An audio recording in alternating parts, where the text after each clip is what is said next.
Welcome to our channel. If you not yet subscribed to our channel, subscribe to our channel, click on the bell button to get notified about latest videos.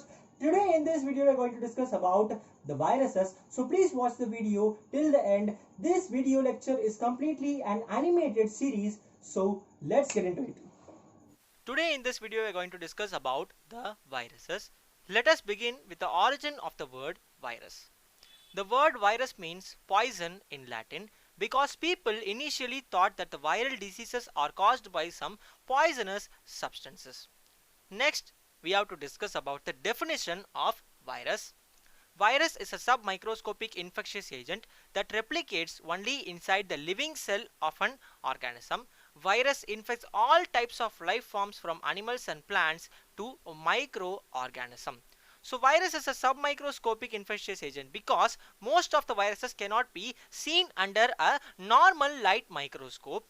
Secondly, the viruses cannot replicate on their own without the help of the host cell. So first they have to enter into the host cell, then only they can replicate and complete the life cell. So only they are affecting animals, plants and other microorganisms. So that's all about the definition of viruses. Next, let us discuss about the impact of viruses in the world history. The first notable impact of viruses was during the Roman era.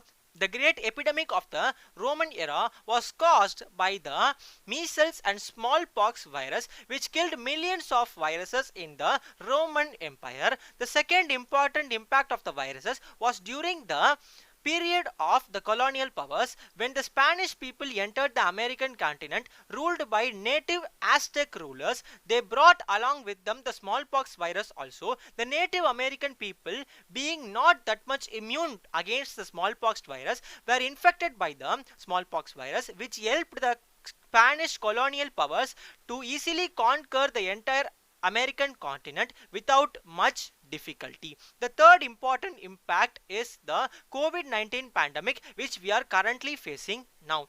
And that's all about the impact of viruses in the world history. So now let us discuss about the discovery of viruses. Many people studied about the viral diseases during the 18th and 19th century. Even Edward Jenner studied about the smallpox virus in the 18th century and even discovered a vaccine for smallpox virus. It was Martinus Beijerinck was a person who officially coined the term viruses after his extensive studies with the tobacco mosaic disease of the tobacco plant caused by a type of virus. Next, Wendell Stanley in the year 1932 successfully crystallized the tobacco mosaic disease causing virus and opened a new field of research called as virology. So that's all about the discovery of viruses. Next, let us discuss that how a virus differs from a living cell.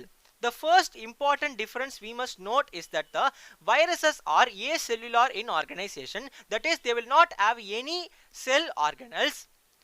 But if you see, in all cells there will be some organelles, at least a ribosome, but these viruses will not have any type of cell organelles, not the plasma membrane, not the ribosomes to produce proteins or any other cell organelle. So only they are acellular in organization. The second important point is that the viruses are completely crystallizable, but it is not possible in living cells. And the third important thing is that they cannot replicate themselves, that is independently they cannot replicate. They need a help of a host cell to replicate and complete their life cycle. So that's all about the difference between the viruses and a living cell. Next, let us discuss about the general characteristics of viruses. The first important characteristic we must note is the size of the viruses. The size of viruses ranges from 20 to 250 nanometers. In the image shown in the screen, you can see the comparative size of viruses with that of other molecules, that is proteins and lipids, and other prokaryotic and eukaryotic cells. The poliovirus, a comparatively smaller virus, is somewhat bigger than the proteins and lipids, and a larger virus, that is smallpox virus, is comparatively somewhat smaller than the bacteria and mitochondria. In more clearer context, the largest virus is equal in size to that of the smallest bacteria. So that's all about the size of the viruses. Next, let us discuss that viruses are not filterable by bacterial filters. You can see the image of the bacterial filter in the screen. This bacterial filter cannot filter the viruses separately. It is an important characteristic of viruses. Next important characteristic is that the viruses are obligate intracellular infectious agent. They cannot live or complete their life cycle without entering a host cell and infecting them. In fact, in extracellular conditions, viruses are considered to be dead. Once they enter into the intracellular environment only, they become live and infect the particular organism and complete their life cycle. So only they are called as obligate intracellular infectious agent. Next, the important characteristic is the viruses does not belong to prokaryote or eukaryote. Being not considered as a cell, it cannot be put under either prokaryote or eukaryote. So that's all about the general characteristics of viruses. Now let us discuss about the structure of viruses. In the image shown in the screen, you can see the structure components of the viruses. The innermost part of the virus or any type of virus is the viral genome. We'll study more about the viral genome in the forthcoming slides, and the layer, the coating which is present around the viral genome is called as a capsid. The capsid along with the viral genome is called as a nucleocapsid. The capsid is made up of proteins, units called as proteomers, and this capsid functions as a protective covering over the viral genome and prevents it from the action of nucleases once it enters the host cell. So that's all about the nucleocapsid and viral genome. Next, we have the viral tegument present in between the nucleocapsid and the envelope. This viral tegument will provide some protection, somewhat protection, as soon as the virus enters into the host cell till it reaches the destination. And next we have the viral envelope. So this envelope is made up of carbohydrates, lipids and proteins. The viral gene cannot encode for carbohydrates and lipids. So these carbohydrates and lipids are obtained from the plasma membrane of the host cell. And this envelope also provides some protective covering to the inner nucleocapsid layer, but this envelope can be disrupted by some detergents and soaps. Next, we have the envelope protein. These envelope proteins are also called as the spike proteins, which acts as a key for the entry of viruses into the host cell. So these spike proteins will attach to the specific receptors on the cell surface and trigger endocytosis of the virus particles into the cell. So that's all about the structure of viruses. Now let us discuss about the viral genome. The viral genome is basically of two types, the DNA and the RNA. The DNA is further single stranded DNA and double stranded DNA, and the RNA is also further divided into single stranded RNA and double stranded RNA. So let us discuss each type of the viral genome with examples. The double-stranded DNA is present in pox viruses. The single-stranded DNA is present in parvoviruses. The double-stranded RNA is present in retroviruses. And the single-stranded RNA is further divided into two types, that is positive sense RNA and negative sense RNA. So what is the positive sense RNA and negative sense RNA? If the viral genome, that is a single stranded RNA of a viral genome, is identical to mRNA, that is it can be directly used as an mRNA inside the host cell and produce the viral protein, it is called as a positive sense RNA. And if the single stranded RNA cannot be directly used as a mRNA inside the host cell to produce proteins with the help of ribosome, then it is called as negative sense RNA. These negative sense RNA will be first transcribed to DNA, and this DNA will be incorporated with the host cell genome. Then the host cell genome will be modified, which will affect the physiological conditions of that particular cell and triggers that cell to produce the viral components, and virus will be released. So let's discuss about that life cycle in the next slide. So that's all about the viral genome. Now let us discuss about the viral life cycle. First of all, we'll discuss about the prokaryotic life cycle, that is the life cycle of the viruses inside a prokaryotic cell. I have considered bacteriophage as a virus and E. coli bacterial cell as an example. First of all, the bacterial cell will attach to the receptors, specific receptors on the E. coli cell, and as a result of this attachment, the viral genome will enter the bacterial cell.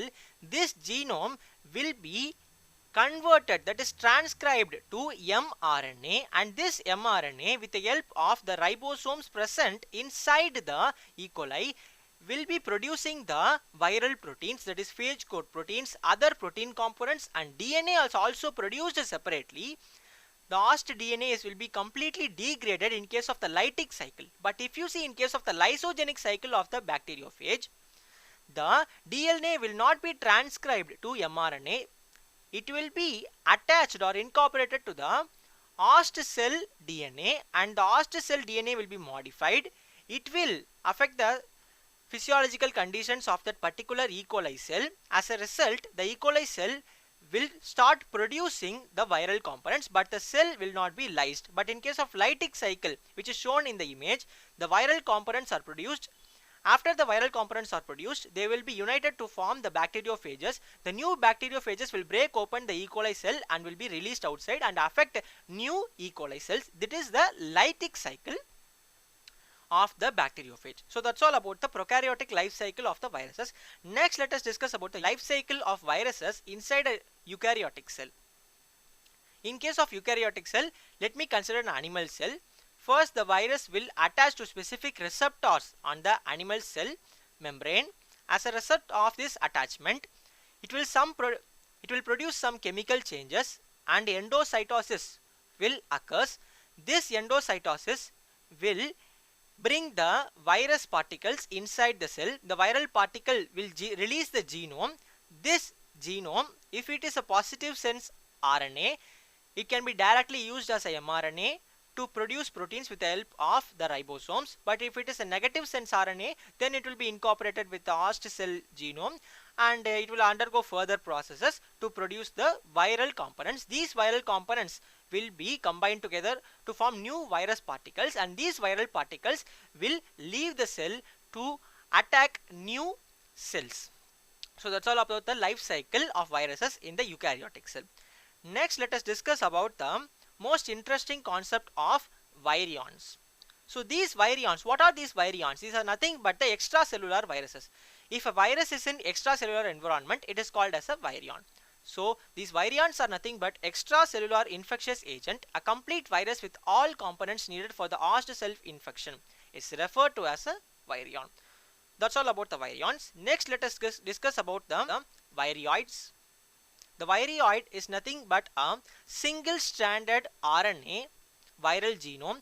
It is the smallest known pathogen which affects mostly the plants. The single-stranded RNA viral genome can directly enter the host cell, and it can affect the physiological condition of that particular cell and can create necrosis of that particular plant cell.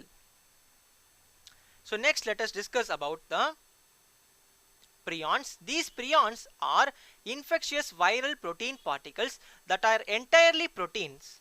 So these prions are nothing but basically proteins, but no nucleic acid will be attached or incorporated to these proteins. They are highly heat resistant, pH resistant. They cannot be affected by any type of proteases, and the mortality rate of patients affected by these prions are 100% approximately. These prions affect the nervous tissue of the organisms.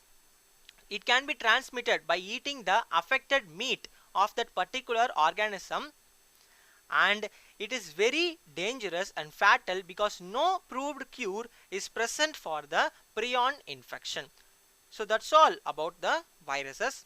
If you like the video, please subscribe, share, and click over the bell button to get notified about latest videos. Thank you.